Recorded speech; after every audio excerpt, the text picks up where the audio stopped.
কাজে আমি কাবিলপুরের মানুষের কাছে আমার বিনম্র আমার আবেদন কি আপনারা এতদিন ধৈর্য রেখেছেন, আর একটু আপনারা ধৈর্য রাখুন, একটু সময় দিন। নিশ্চিতভাবে আমি আপনাদের যে অসুবিধা, সে অসুবিধাকে আমি মাথায় রেখে আমি এগোচ্ছি। আপনাদের পাশে আমি রয়েছি, আগামী দিনেও আপনাদের পাশে আমি থাকবো। কাশীপুরবাসী রাস্তা নিয়ে লাগাতার আন্দোলন, তাদের বক্তব্য যে পুজো পর হবে, কোন পুজো পর হবে তাদের দাবি ছিল একটা পিডাব্লিউডি। তাহলে রাস্তাটা এখন কোন পজিশনে দাঁড়িয়ে আছে যদি একটু বলেন।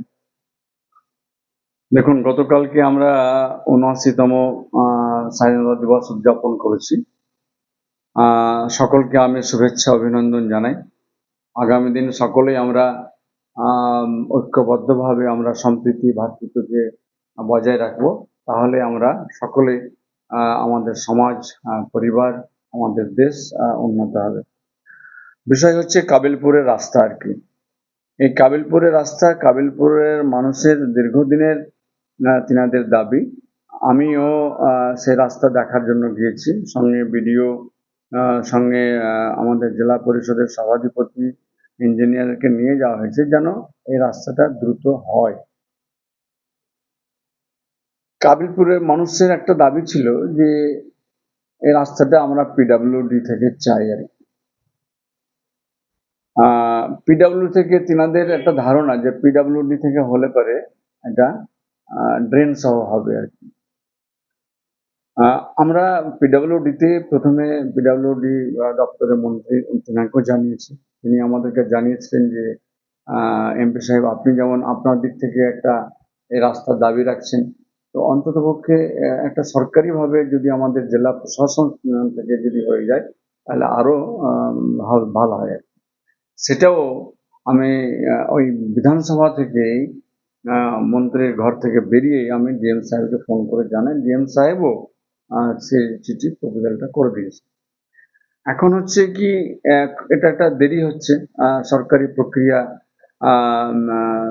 দেরি হওয়ার ফলে আমি শেষে আবার পিএনআরডি দপ্তরে গিয়ে আমি মন্ত্রীর সঙ্গে দেখা করতে গিয়েছিলাম, কিন্তু সেদিনকে মন্ত্রী সাহেব ছিলেন না। আমি সেক্রেটারি সাহেবের সঙ্গে দেখা করেছি, আমি দাবিটা প্লেস করেছি, চিঠি দিয়েছি। তিনি আমাকে সেদিনই আশ্বাস দিয়েছিলেন যে না, ঠিক আছে, আপনি এই রাস্তার জন্য দিলেন, আমরা ভালো রাস্তা যেন হয় সেই জায়গায় সচেষ্ট হয়ে তাড়াতাড়ি করা।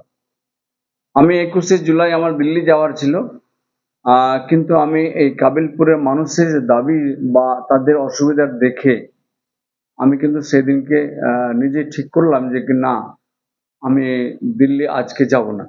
আজকে আমি কাবিলপুরের মানুষের জন্য আমি শেষ দপ্তরের সেক্রেটারির সঙ্গে আজ দেখা করবো আর কি। আমি জানতে চাই এই রাস্তা কবে হবে আর কি আরম্ভ।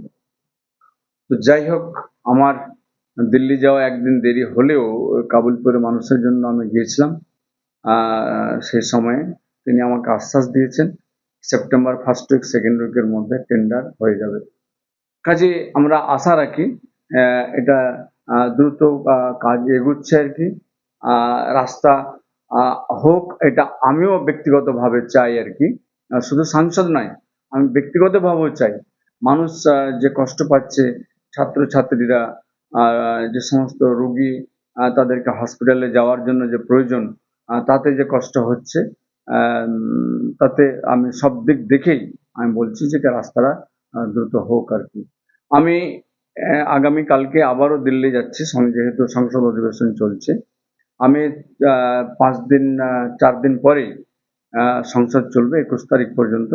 আমি ২২ তারিখ ফিরে আবারও আমি দপ্তরে গিয়ে দেখা করব যে টেন্ডারের ডেটটা কবে হচ্ছে বা কত দ্রুত রাস্তার কাজটা শুরু হতে যাচ্ছে।